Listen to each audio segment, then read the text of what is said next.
I want to bring in Sam Vadas, contributor on the Schwab Network. We're taking a look at the meme stock space, the meme stock making a comeback. You brought back the word YOLO. YOLO. I know the companies won't like to hear this, but it does feel like the YOLO trade is in effect here. Yeah, well, it wasn't me. It was something that I read, and that certainly seems to be what set off some of this excitement, Diane. As you and I have been talking about, obviously, the meme stock craze making a bit of a comeback. Obviously, yesterday we were talking about Kohl's and also Opendoor. Now, as far as some of the movers and shakers in the market, we are seeing a lot of attention and focus on DNUT, obviously Krispy Kreme's up 6% or so. GoPro flying today, up almost 30%, so some strong double digits there.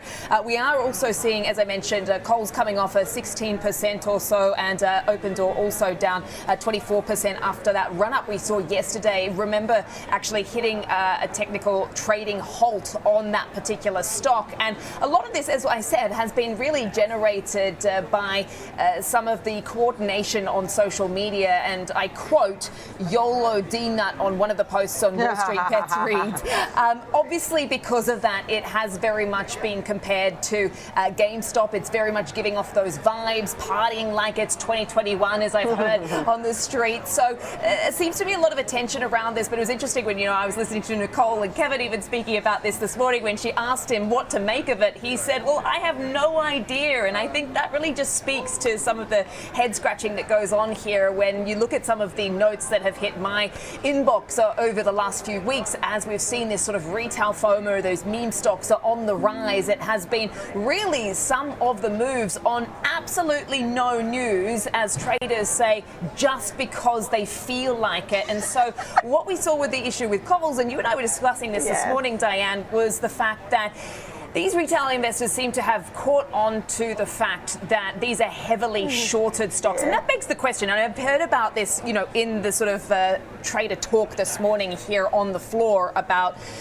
why these stocks are really being shorted in the first place. I mean, you get a company like Kohl's and some of the chatter is like, well, the fundamentals in this company looks okay, so why are we shorting the stock anyway? But they seem to have caught on to this whole idea that these are being heavily shorted and sort of jumping on the bandwagon here as to why they're basically a good target.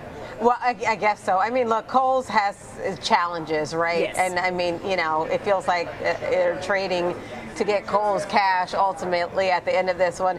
This one caught my eye. A headline from Benzinga: Krispy Kreme enters meme stock frenzy with hot glazed hype. It gives us some great headlines, but it's certainly like, these are, you have to be careful around stuff like this. Oh, absolutely. I mean, these retail investors are piling into what are really beaten down penny stocks. And, as you say, when you look at some of these short coverings, it's very interesting as to what is driving. $1.75. Yeah. Because of a 28% gain today. Yeah. Incredible. It's making me hungry. All right. Krispy Yes, Kremes. indeed. And flying there for GoPro. Thank you, Sam. Thank That's you. Sam Vadas, Schwab Network contributor.